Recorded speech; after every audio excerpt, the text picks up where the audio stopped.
Hello. Hi. Hello. Oops. I guess some people are able to get in. I'm gonna have to put them in the waiting room one by one. Some Mhm. people are, yeah, got my waiting room on, but somehow some folks are just popping in. So, hi, how are y'all? Good. How are you?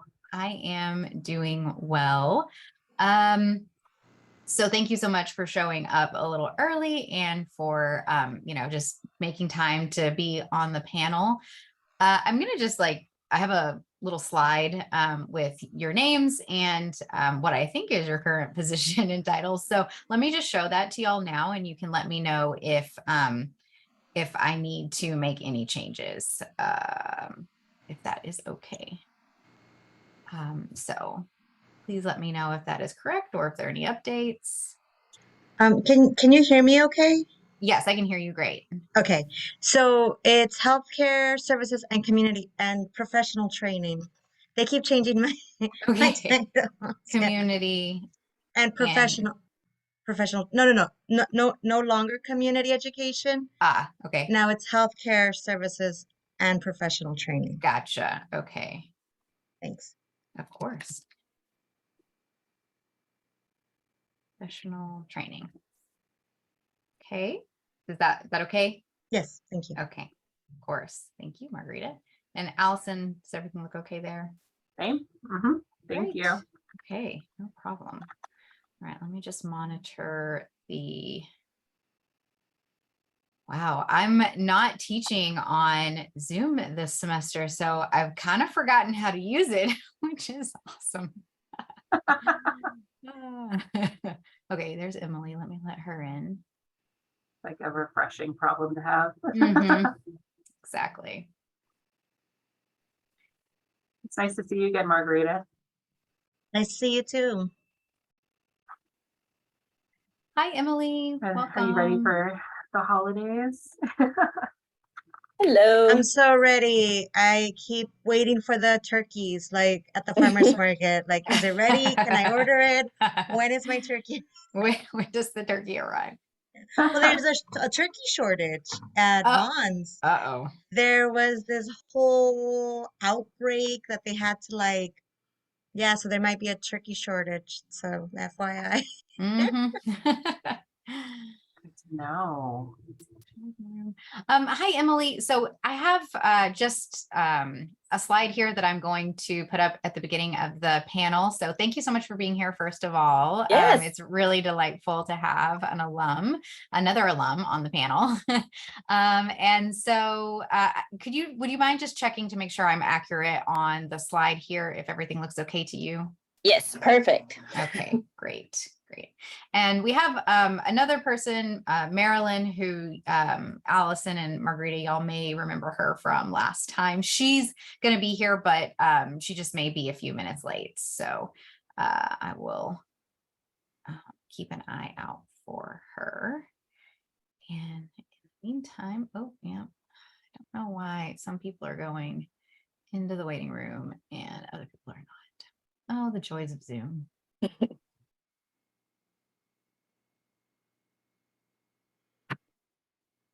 Okay, and I am going to be sure to end us right at 1 o'clock, or maybe even a couple minutes before, because I do have another meeting at 1 that I'll have to jump on to. And it is always nice to have a little break in between Zoom meetings. But we will get started in just a minute.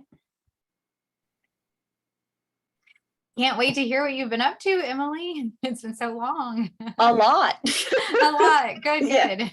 That's so exciting. Yes. Okay, well, it is noon, so I'm going to do the slideshow here. And let's see. I think, yeah, y'all should be able. Okay. All right, I'm going to go ahead and let everyone in. There we go.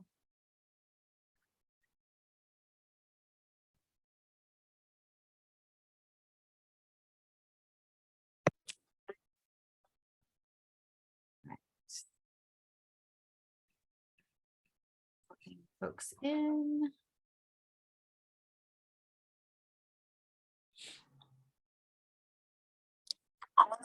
All right. Hello, everyone. Hi, welcome. Thank you so much for being here. My name is Dr. Kelly, and so many of y'all are in my 333 class. And so this is really exciting because it's the first time we've been able to be in the same space together. And that's lovely. So welcome and thank you for being here. I do want to mention if you are able to turn on your videos, we really do appreciate it so that we can see your wonderful faces and check for understanding or, check for just, where we need to be a little bit more clear and, of course, just to see y'all. So if you can do that, we really do appreciate it. And in the meantime, I would like to introduce our panelists, and then we're going to just jump right in because we do want to use our time wisely today. So, okay. Okay, so today I'm very excited. We have 4 panelists with us today, and I believe that we are okay. And let's see. Another Everyone- entry. Oh, there's Marilyn. Yes, I can get you guys to the back if that's. I got it. Don't worry. Okay, there we go. Muted. So, all right. So excellent. We are now joined by our 4th panelist. So I will go ahead and start with introductions. So I'm just going to do a quick round of introductions here. If y'all would like to say hello, so that we can make sure to get your little Zoom videos popping up for everyone, that would be great. And then we'll start with our questions. Folks are still showing up, so I'm going to just let them in. Okay, so today we are very excited to have 4 panelists with us for the Health and Healthcare Career Panel. So thank you all for being here. First, today we have Margarita Bermudez, and she is the Associate Director of Healthcare Services and Professional Training at Alzheimer's LA. Hi. We also have Allison Borwell, who is a health educator here at CSULB. Hi, everyone. We also have Emily Ibrahim with us. She is an AMFT certified drug and alcohol counselor at D.D. Hirsch Mental Health Services. Hello. And finally, we have Marilyn No, who is a occupational therapist at Irvine Unified School District.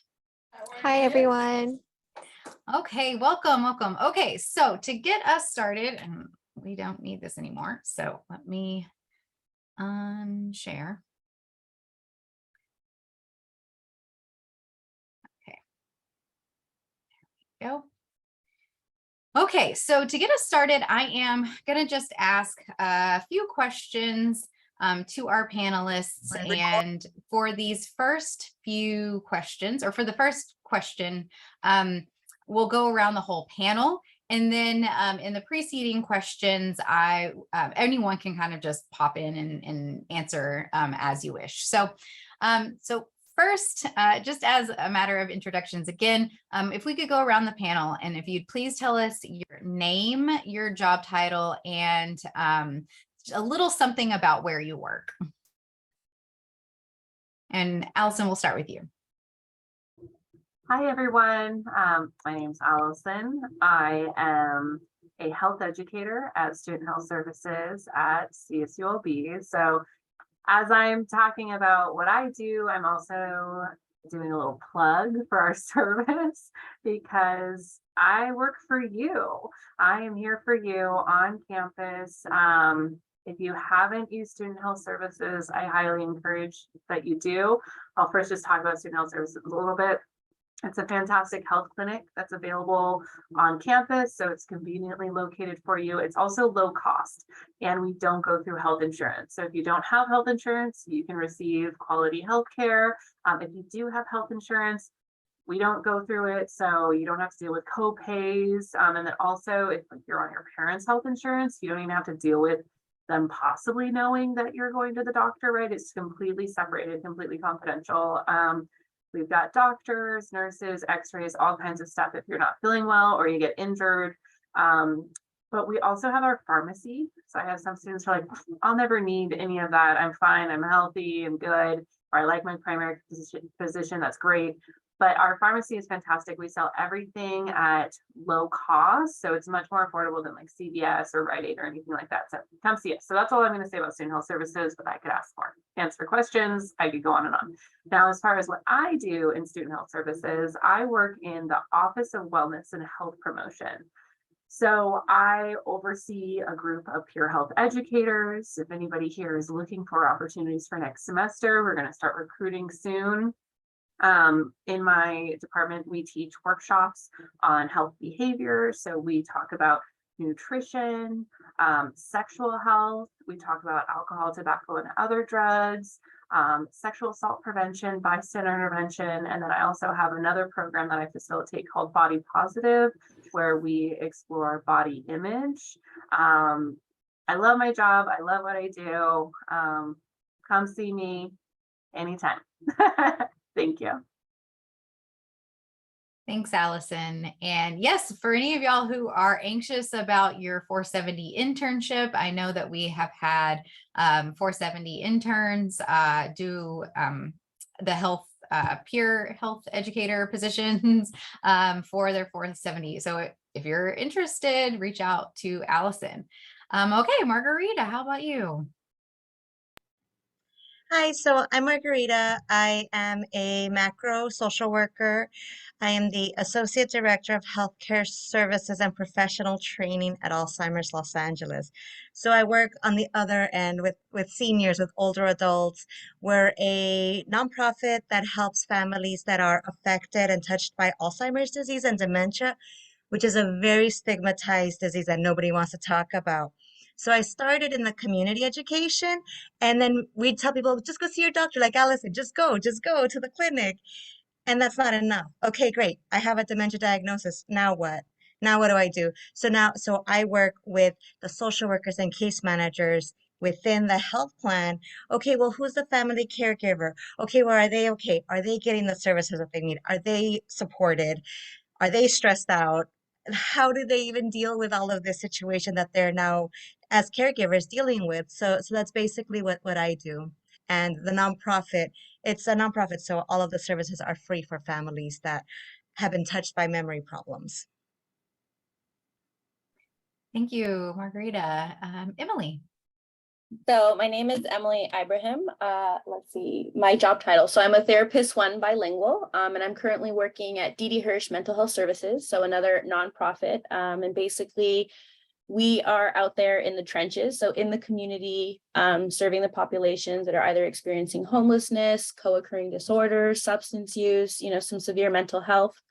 And so I'm currently in so it's a Department of Mental Health funded or contracted location. And so we are working with clients that are considered FSP, so full service providers. So we're out there helping them with, basic needs, whether it's hygiene, food, case management, mental health, housing. So yeah, and I'm focused mostly, of course, on the mental health needs and kind of how to navigate some of those challenges. Yeah. Thank you.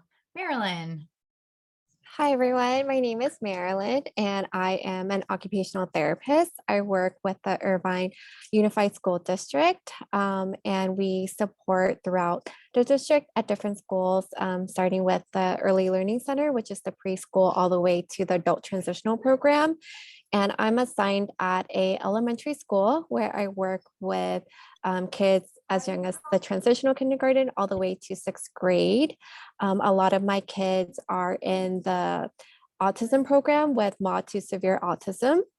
And I work mostly on helping them with their fine motor skills, which is using their hands and then using their hands and eyes together.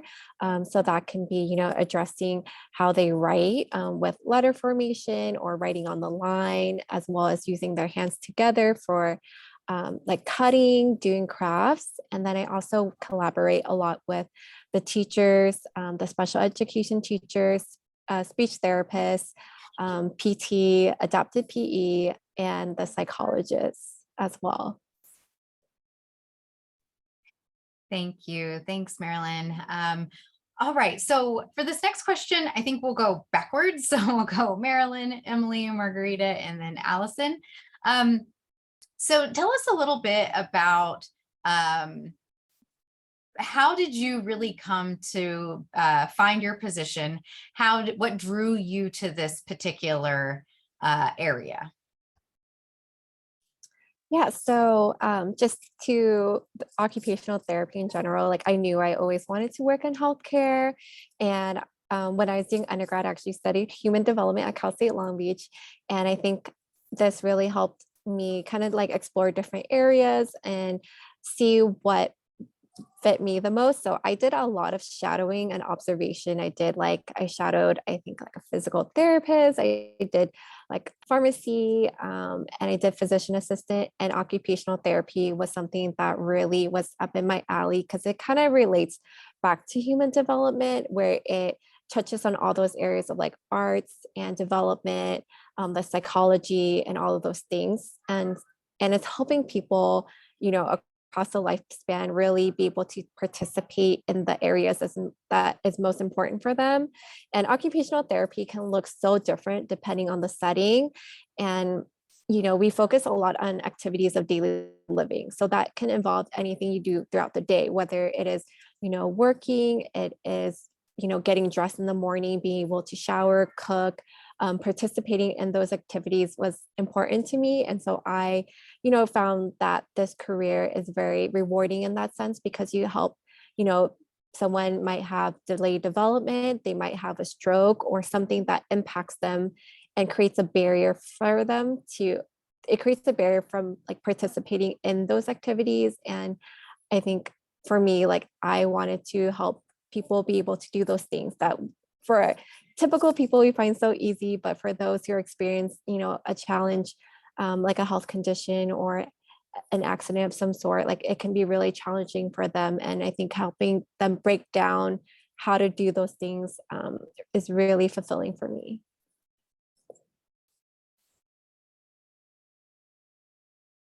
So for me, I definitely knew from the start that I wanted to be where the people are. I wanted to work with people. I wanted to understand like their brains, why people do what they do, like what is going on. And of course, I really feel like being in psychology and human development really helped kind of build that bridge and being able to explore different things that kind of affect people, how they think, how they function, their beliefs, right? So whether it's culturally, within the family. And so I think that really drew me more wanting to be hands-on with like clients and patients. When I was looking for work, I was initially looking for something where I could also like psychoeducate, like specifically psychoeducate on like mental health and what it is, breaking that stigma and basically just talking about it. Like there's no shame in the game, And so I ended up finding a position as a substance abuse counselor. And that was just the biggest blessing because I really feel like it exposed me to a lot, both in working with the clients, working with the different systems, understanding what some of those barriers are, and kind of getting a little bit more of an understanding on how those different things really impact mental health. And I've actually really enjoyed working with the community mental health specifically, right? Because those are the people that are out there that need the help and support the most, right? They're starting either with nothing or almost nothing, and having like extensive histories, whether it be like substance abuse or even just mental health, but it's never either been talked about or diagnosed for a variety of reasons. And so this has kind of really been fabulous journey because I've met so many people. And despite how different each person's story might be, there's always that commonality when it comes to feelings, emotions, and navigating pain and struggle. And so it has been quite a journey, but definitely I really love what I do. So similar to Emily's experience, I wanted to help people, but I'm not interested in clinical at all. Like I love people, but one-on-one work just isn't for me. But I always really loved my psychology and sociology classes, and I feel like social work marries the two. And a lot of people think social work is just clinical social work, which is a huge part of it, but there's also macro social work, which is what I do. So in a previous life, I was a community organizer. I lived near the Capitol in Colorado to help push policy. So I respect the work that Emily does and what counselors do, but it's so much work doing one person, one person, one person, when you see there's a whole system that is holding people back. So I've always liked the advocacy on the bigger level. Like, why work with one person when I could do a training for 25 counselors that each have a caseload of 30 people, and I'm impacting all of those families? And it's impressive the work that my coworkers do with, okay, let's go with the department, the California Department of Aging. So now everybody in the entire state of California has a better shot at getting diagnosed with Alzheimer's disease. So I really like, it's impressive to see the impact that can happen on such a huge macro level. So that's what I've been drawn to. But I've always cared for my community. The Latino community is something I care about. And I kind of fell by accident into Alzheimer's disease because I needed the job. I needed a full-time job. But I started with the Latino community, and Latinos, I didn't know until I started, are almost 2 times, the 1.5 times higher of getting Alzheimer's disease, and African Americans are 2 times higher of getting Alzheimer's disease. So we're at high risk. We don't get diagnosed. We don't have the consistent health insurance to get the continuation of care. So I think I've stuck around for like 8 years with the organization because I see how it impacts the families. And I've always cared about family issues. So I think I care more about the family caregiver because I'm that sandwich generation. I have a young kid and I'm keeping an eye on my parents, but my in-laws definitely have some form of dementia. So it's definitely the family issues. And one of the best advice that I got from one of my professors said, in social work, if you're bored, that's on you. Like, I've worked at a community college. I've worked, like I said, in the Capitol. I work with older adults. I've worked with low income families. Like, the social work degree is so versatile that right now I'm just with older adults, but I haven't always been there in my career. So I think that that's what draws me to it. Well, I love listening to all of the stories. There are so many parallels, being in front of a panel of human development folks. Same passion for wanting to work with people, being fascinated with what causes people to behave in certain ways. Like, I agree. I think that human being is a fascinating thing. I was originally a psychology major. In undergrad, and I didn't really know what I wanted to do with that. All I knew was like, I just want to work with people, but like, what does that mean, right? And then it was one lecture that I will forever always remember. It was in my psychology of women's class, where there was a guest lecturer, someone who was getting their doctorate degree, and they were sharing their dissertation, and it was all about the need for comprehensive sex ed in K through 12 schools. And I just had like one of those like light bulb moments, and kind of like little fire in me. And I can say this because we're all adults here, but it was like pretty badass, right? Like pretty cool to be like, whoa, like just like what Margarita was saying, like you can be a part of a larger change to really impact people's lives. And I had never really thought about how the lack of sexual health could lead to all of these issues that we're seeing, right? I won't get into it because that's a whole nother topic, right? So that really got me thinking like, wow, how can I be a part of this? What would that mean for me? So it just sparked that initial interest in working in the area of sexual health and potentially teaching. Well, life throws us all kinds of curveballs, and I ended up taking a break from school. I actually ended up joining AmeriCorps for a couple of years. That could be a whole nother topic of conversation. Loved it. But when it came time for me to go back to school, I had a lot of decisions to make. And I decided to switch majors to health science. And I came here to Cal State Long Beach, and there were two different program focuses. So there's community health education and there's school health education. And and I ended up double majoring, and I'm so glad I did, because originally I was thinking, well, maybe I'll be a high school teacher and teach high school sex ed, and then maybe work my way up to like more of the macro, like policy level. So I was working my way towards that, but then I started interning. Hello, interning as a peer health educator. And I saw other ways that we could use community health education to help folks and work with folks, and how I could also delve into other topics beyond just sexual health and alcohol, tobacco, and other drugs, and having those conversations that tend to be stigmatized. And I just really loved it. It was really fun. I had an opportunity to help create programs as well. We started a recovery program for students. So that's also something, if you have any students in recovery, come see us, right? So it was really fun, really impactful work. And I actually decided to just continue working here in community health and college health specifically. And things just kind of work out sometimes. And the position happened to become available for me, not right after undergrad, but shortly after undergrad.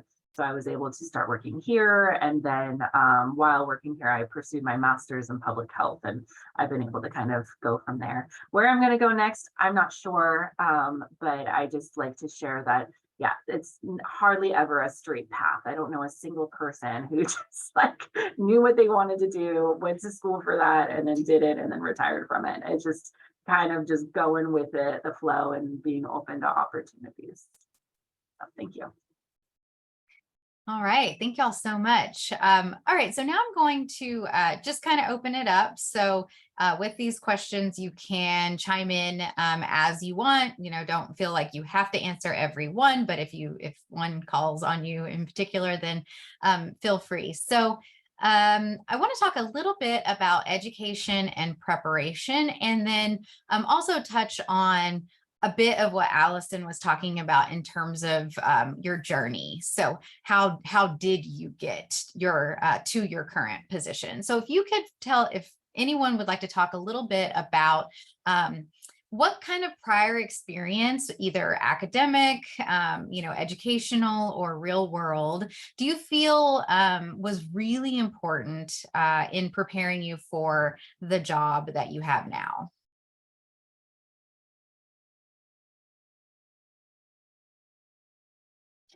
I think a couple things come to mind. Academically, as kind of I was reflecting on this, one of the things was actually participating in some type of research lab. And I will never forget this because it has been the biggest asset and has taught me so much. It was like the foundation for what kind of kept me going. And it was with Dr. Ray, which was doing qualitative research. And it really showed me how you kind of have to put yourself out there to kind of get results, right? You have to be able to kind of, build rapport with people, make that pitch, right? This is what we're doing. Hey, how can you help us out, right? Being able to network. I think that was a really big academic foundation for me. I joined a couple different research labs too, and I really feel like it kind of exposed me to different ways of navigating some of the challenges and some of the things that come up in research. And then I think in terms of like schooling, experience, and education, just be open to the opportunities because where you least expect it and when you're least looking, that's when they pop up, and go for it. You have nothing to lose and everything to gain. And that is exactly what happened to me when I started out in this, in kind of working towards getting my, becoming a therapist. I started out as a substance abuse counselor because I was just trying to teach people about mental health and substance use and just providing that knowledge because sometimes it's not there. It's maybe misinformation. And in doing that, it really kind of sparked something in me that just had me hit the ground running and go. I realized I wanted to continue working with people, but the scope of substance abuse only allowed me to go so far. And so I needed more schooling, which is why I went and got my master's so that I could be able to be a therapist. And now I'm kind of in a position where I finished my schooling and now I have to collect my hours before I can sit down and take another test so that I could get licensed. So it is a journey, but trust me, there's so many nuggets of information and valuable lessons about life in general and like career hunting it's there if you look, and if you need help and support, take advantage. That is the one thing I loved about Cal State Long Beach. There is so much. Use the Career Development Center, learn how to do your resumes, whatever it is, take advantage, ask for help, because if that person doesn't know, someone is bound to know, and it helps with networking. So just my little plug.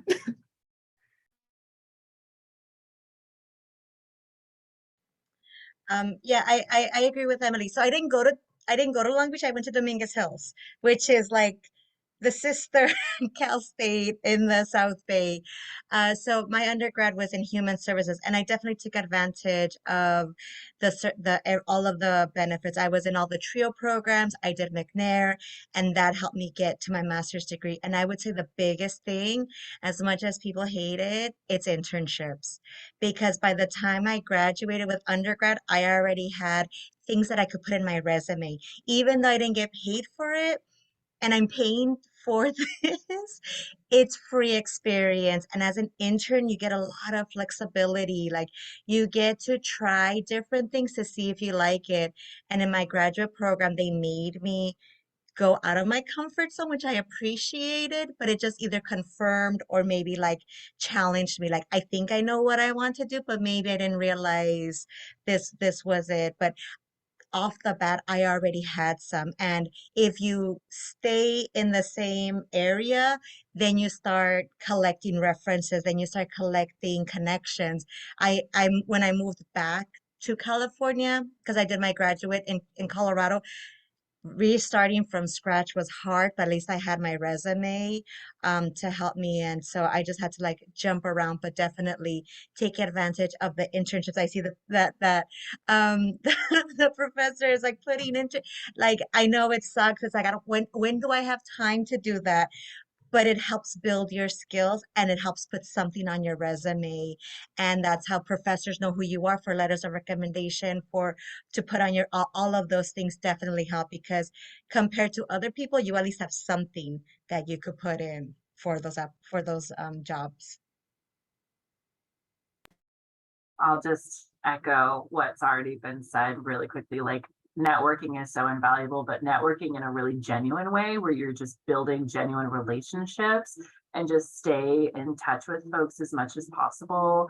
And I will say, like, your faculty are going to be really, really great support systems and resources. Like, really take the time to get to know them. Like, go to office hours, ask them these questions, and they are people you'll be able to continue to keep in touch with as time passes. Yeah, I have to agree with what everyone said. I think having, getting those experiences and building those opportunities to getting to know everyone and working with, different people and different populations. And for undergrad, like I have to say, I was one of those that like would be really hesitant to go to office hours or even reach out to my professors.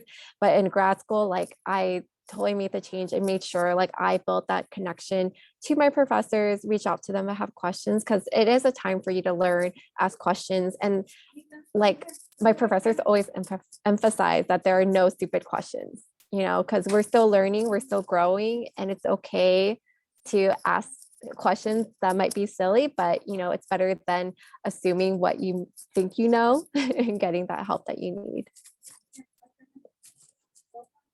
Awesome. Thank you all so much.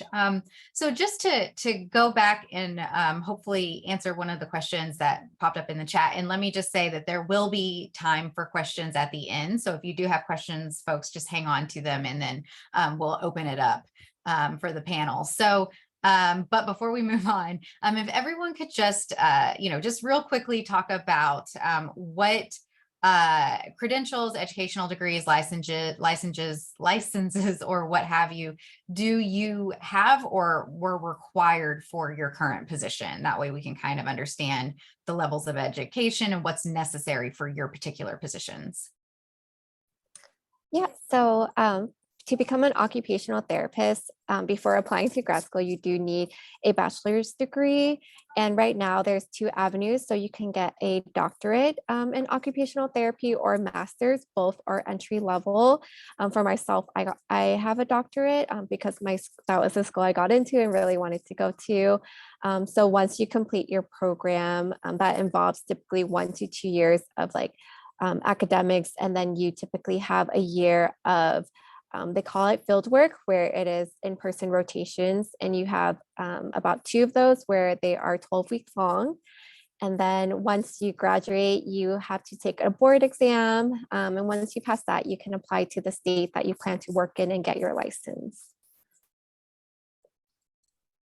For me, so I am a certified drug and alcohol counselor, and that took about 3 years. You essentially just have to have certain classes that meet whatever criteria the certifying board wants. And there's 2 of them. It's either CCAP or CATIE. I'm with CCAP. And then just to add a little plug, Long Beach Community College does have a really excellent program that helps with that track to getting certified. And then, so with that, I did have to collect hours, and I did that with the first job that I had as a substance abuse counselor. And then you actually have to sit down and take a test to become certified. So I did that, and then I realized I wanted to work more in depth with clients past just substance abuse, so more like mental health, family dynamics, that kind of stuff. And you do need to have a master's if you want to work towards becoming a licensed therapist. And there's a variety of programs. So you can get your master's in social work and become a licensed clinical social worker, or you could do marriage and family therapy. So I got mine as a clinical master's in clinical psychology with emphasis in marriage and family therapy. And then there's also other ones like getting a PhD or a PsyD, which is that doctorate level, and being able to provide clinical services as well too. And so where I currently am is I actually just graduated from Pepperdine in May of this year. And now what I have to do is collect at least 3,000 hours before I can tell our certifying board, the BBS, hey, I've completed my hours and I'm ready to sit down and take a test. Once I hopefully pass that test, then I become a licensed marriage and family therapist. So right now I'm considered an associate during the time I'm collecting those hours.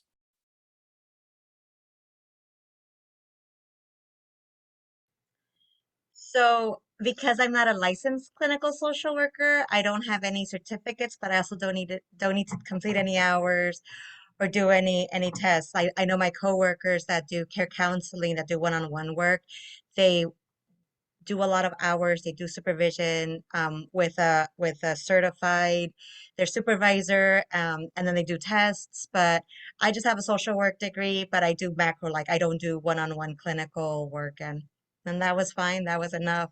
I think I have a certificate in Latino services that was part of my master's degree, just to show that I can work with the Latino community. But other than that, I don't have any other fancy certificates.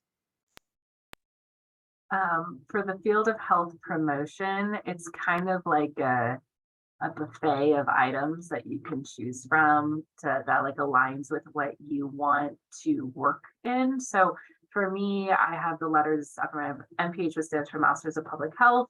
And then there's CHES, which is Certified Health Education Specialist. So having a master's is really helpful for expanding your opportunities, but it's not always necessary. I know people who do work in the community who have bachelor's degrees. Same as the CHES, the Certified Health Education Specialist. That is an exam that I took, and that I had certain qualifications that I met that I believe had to do with courses that I took in my undergrad, but I think experience can also take place of that. And I'd say it's also a nice to have. It did help me in finding my job search. I think it helped me stand out a little bit more. It shows dedication to the field. I do also have to I have to pay annual dues. I took a test, paid for that, to pay annual dues. And then also I have an expectation to do continuing education units. I have to do 75 every 5 years. And you can get that by going to conferences, doing webinars. All it does is it helps to keep you up to date in your field. But when I mentioned the buffet, like there are other certificates that people can choose to get, like I'm a certified family planning and health worker, and I got that through a company called Essential Access Health. So I can do one-on-one counseling with folks about birth control. I can do pregnancy options counseling. I can do workshops on that topic. There are also certificates for folks who want to work in the area of diabetes. I'm working on my intuitive eating counseling certificates. I'm a certified body positive trainer, as well as certified in facilitating smart recovery groups. So there are a lot of different certificates that you can choose to do. And again, experience, I would say, is the most valuable thing. So experience can oftentimes replace educational or academic or certifications, depending on where you're looking for work. Thank y'all so much. Okay, so the next questions, I want to kind of transition into talking about your current position and your responsibilities. So could you all tell us a little bit about what's your day-to-day like? You know, who are the people that you're working with or for? What's your schedule like, the demands of your schedule? So yeah, just tell us a little bit about your day-to-day.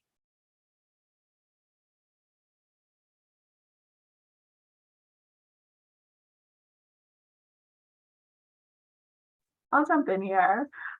So honestly, no day is the same. I do work my schedule stays the same typically Monday through Friday, 8 to 5, excuse me.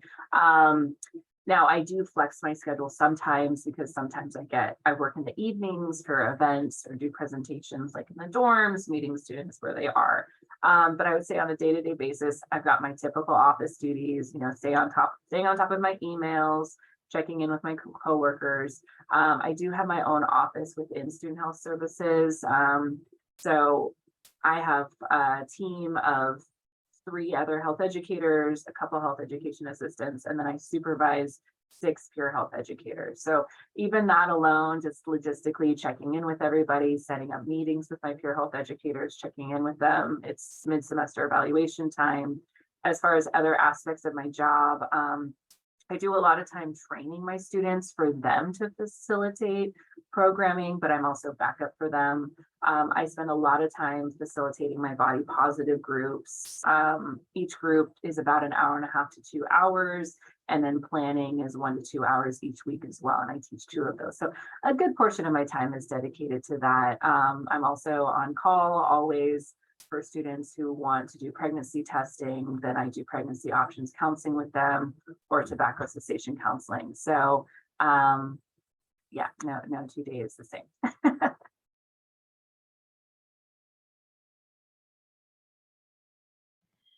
I'll go next. So same.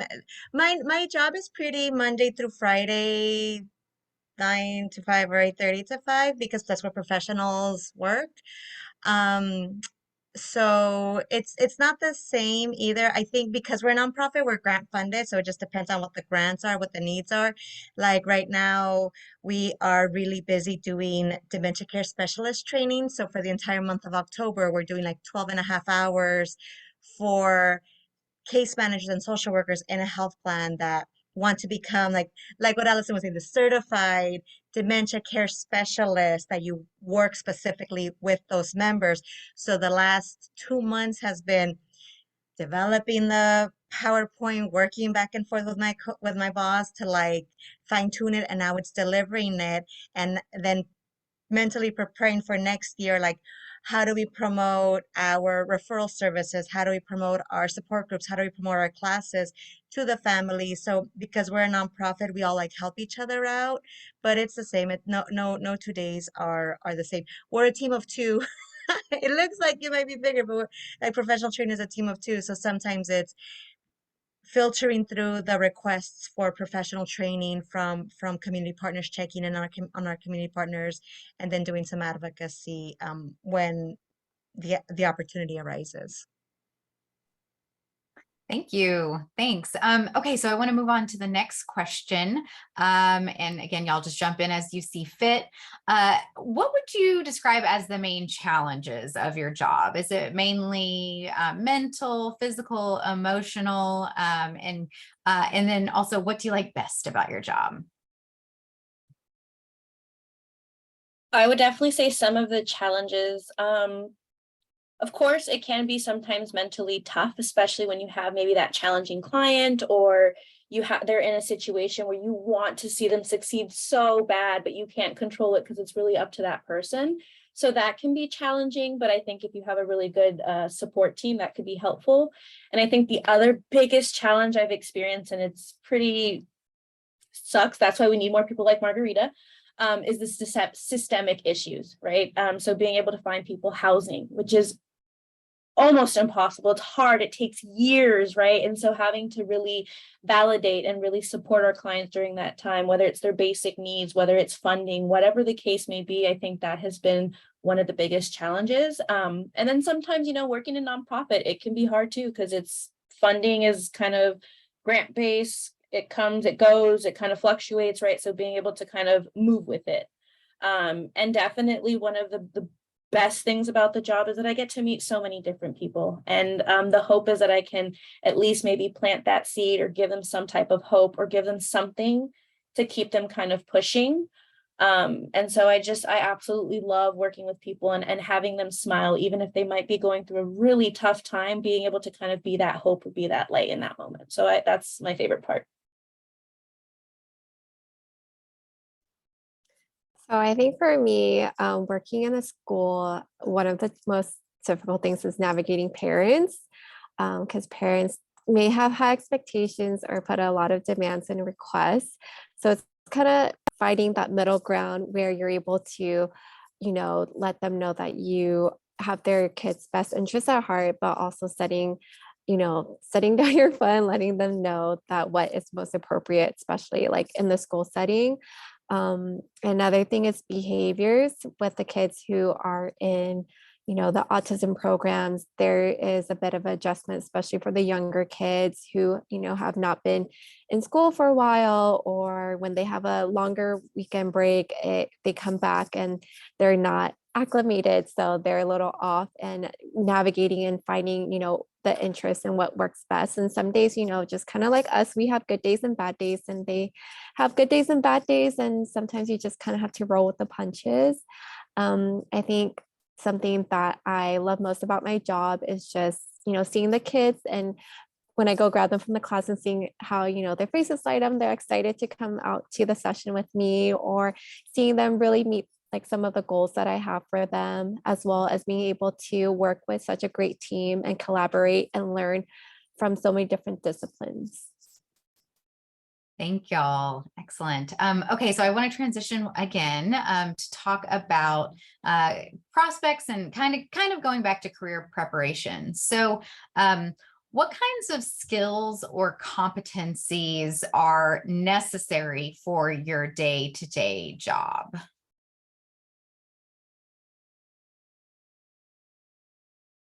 I would say, as far as like soft skills, flexibility is huge. Like an example, just yesterday, I went to go set up for a presentation. I showed up early, I'm all prepared. The tech didn't work. I was trying to call people, I was getting the runaround. We made it happen, but the important thing is just being able to think on your feet and not just like shut down and be like, well, then I can't do it. Just being able to have like a backup plan, and just kind of even being able to make those decisions in the moment and just say, okay, well, this isn't the ideal situation, but how can I move forward, right? So I would say flexibility, compassion for yourself and other people as well. Working in an office environment, you have a lot of different personality types, right? And just kind of being compassionate for yourself, but also just be gentle, kind, and compassionate for all the people you're working with as well. And then as far as other skills, you all are probably more computer savvy than I am, but just really take opportunities to learn new programs if you can. I use all of the Microsoft Office suites, Office 365, but even encouraging people to get more creative and trying out like Adobe programs. We use electronic medical records as well, so learning how to use that. And then Qualtrics is a fantastic program that you all have access to for surveys and things like that. So really, I encourage you to check out classes like on LinkedIn and just encourage yourself to like learn Excel, just like do what you can to learn those programs.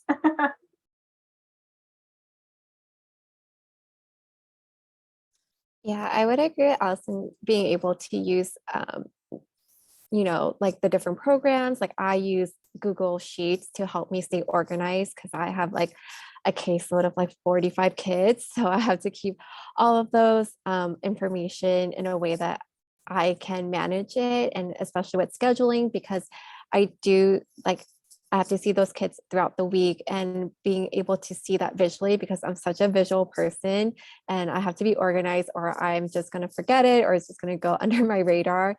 Being able to have that clear and have that visual schedule out there for me is really important and it helps me stay organized, making to-do lists, as well as being flexible, like Allison said. I think that, with the day, there's a lot of changes that can happen, things that can come up, and it's just being adaptable, being, understanding that things will come up and we can't, get fixated over it, that we just have to take a moment, take a deep breath, and then we can move on to the next task that, is more important.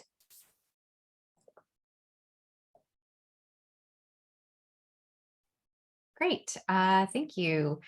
So just a couple more questions and then we're going to open it up for audience questions. I want to really take a moment and address compensation. So I know that we don't often talk about this in spaces, especially when we talk about, helping others. But I think it is an important conversation, especially for young professionals who will be entering the job market. So I want to make it broad, but do you have any words of wisdom about, about compensation in your field, about how work is compensated, entry level salary or salary progression? So a couple things to add definitely to that. So in terms of, certification, for me personally, certification and being bilingual has been the difference. So if you're shy about your language, another language that start practicing whatever it is, because it could make the difference in pay. And then in terms of certification, for me personally, that has really helped make me a little bit more marketable, especially with like therapy and mental health, right? Because having that specialty in substance abuse, it's a lot more common than people realize or think about, right? And so that has been really helpful. And it has made the difference between $8 and $10, the difference, that different certification and different being bilingual can help. So if there's something you're interested in, if there's something you can get kind of more knowledgeable about, it can help. And I also learned that they do that too. So based on like how much experience you have, it'll also make the difference in pay. So there's a difference between a therapist 1 and a therapist 2. So experience also plays a huge part in that. I think self-advocacy is definitely important. I remember feeling like, oh, it's social work, and they're like, this fancy building in this private university was paid by social workers. So don't think just because you're working at a nonprofit, there's no money. So you have to ask and make a case for yourself and know that you are worth it. I remember when I was applying for graduate school, I had a mentor that was saying, you're not giving yourself enough credit in this personal thing. I'm like, but it wasn't me, it was the team, it was the project, it was the right. And having the confidence in, but you did this, but you finished it, you accomplished it, you whatever, right? Whatever you were doing, you did it. It's in your resume. So I think not being afraid to ask and learning, as a woman of color, I know that women get paid less than men, even in nonprofits, and it's unfortunate. So I think the important is do your homework, do your research. There's a lot of websites that tell you this is what it should be. And I think I actually saw this is why advocacy is important. I actually saw that job posting starting next year have to put the salary because that I saw that like we talk about that all the time with my coworkers like wait, starting out, I was getting paid this much and you started at this much? Like, so seeing the advocacy and even just knowing what's the entry level and what do I need to get to the next level? What certification, what opportunities are there for growth and not being afraid to ask for it. I love everything Margarita just said. I would just add, consider other benefits as well. For me, a huge benefit that I have working here is that I'm an 11-12 employee. What that means is I get a month off a year. I get the month of July off just to live my life, and it's so fun. And so there's power in negotiating. So I agree with Margarita, like, just know your worth, know that there's usually room for discussion. Yeah, I would have to agree with Alice and Margarita. It was at a different job opportunity that I was offered where they gave me like a certain salary, and I was like, okay, I can always ask. Like that, if you don't ask, the answer is always going to be no. And so I asked, and they did increase it a little bit, but I didn't take that job because I went with the school district. There was just a lot more benefits, and similar to Allison, I work on a 10-month basis.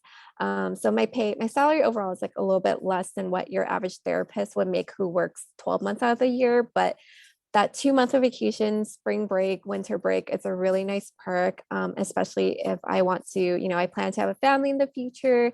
It works out a lot better in that sense too. So, when you are looking for a job, think about, your personal life as well and what would best fit that. Awesome. Excellent words of wisdom. And it's so wonderful to hear the encouragement for folks to really advocate for themselves and negotiate. So let's open it up. I'm sure there are more questions out there. Feel free if you want to unmute yourself, or you can type your question in the chat and I'll ask it out loud for you. So questions for our panelists today.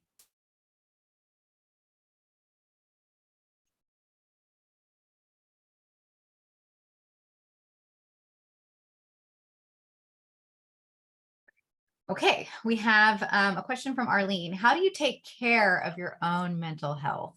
Such an important question. Boundaries. Like for me, it's so hard. And because it's nonprofit, they take advantage and be like, that's not in my job description. Mm-mm. Or if you're going to make me do this, then take this out, right? And part of the benefits of negotiating is health services to get therapy for sure. At least that's what that helps for me.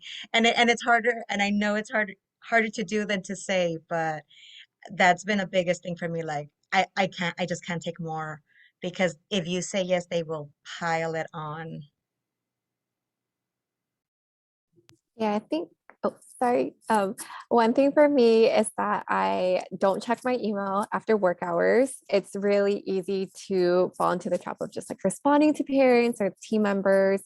And then also, for me, like I give myself an hour in the day to kind of get started. And that's when I usually look at emails.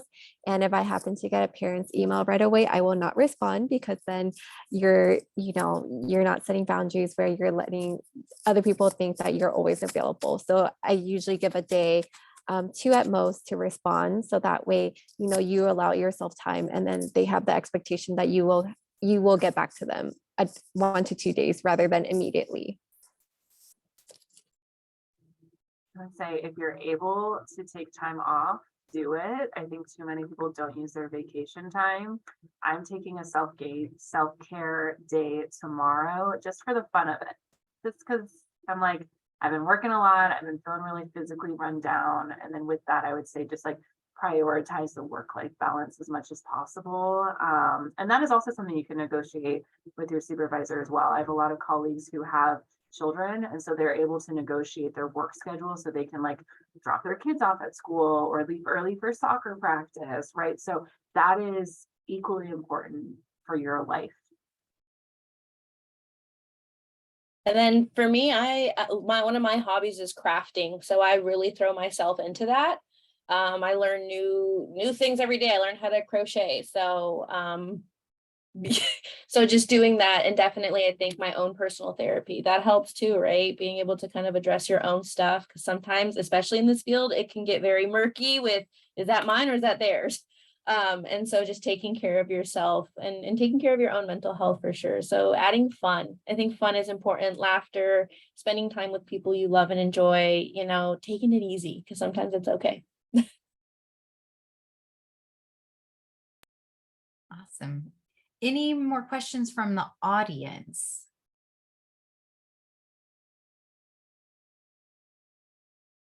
Don't be shy. You can unmute yourself. Safe space.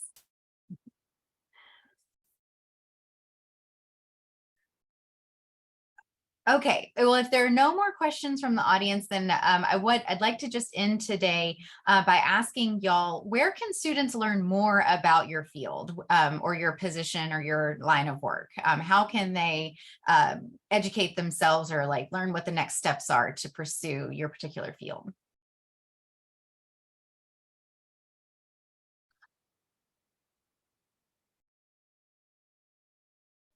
I would say for the field of health promotion, a really great organization. There are a few organizations to check out. There's the SOPHE, that's the Southern California Public Health Association. I can drop that in the chat. There's also NCHEC, which is the organization that certified me as a health education specialist.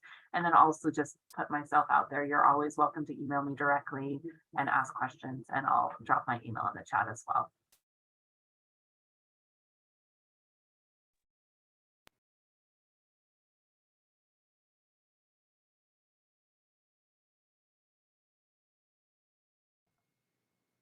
So for social work, I would say the National Association of Social Workers is a really great one.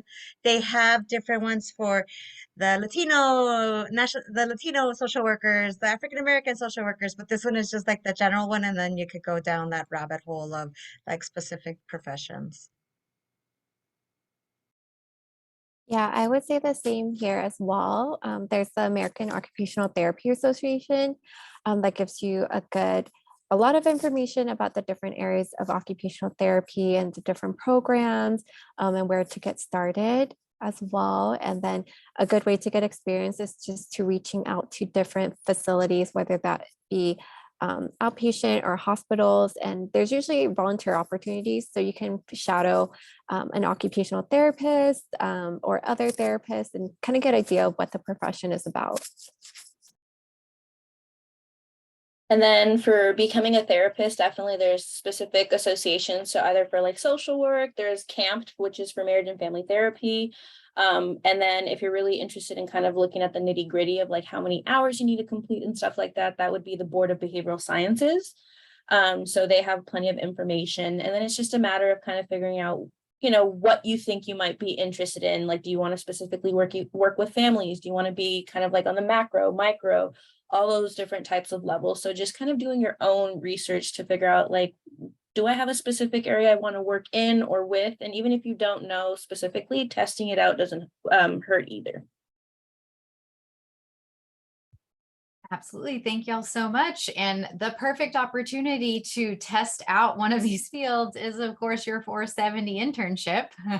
There is a great opportunity to spend 60 hours getting to know a field. It is low risk and you get course credit while you're doing it. So definitely, I would encourage everyone to start now by either looking on the 470 Canvas page or checking out you can always do internships. Yes, there's other ways you can even get credit with CLA 492 to get additional credit for doing an internship if you've already done 470. So with that, I want to thank our panelists so much. Again, it's been super enlightening, and I'm delighted to have both of our alumna coming back, and then of course our returning panelists as well. So thank y'all so much.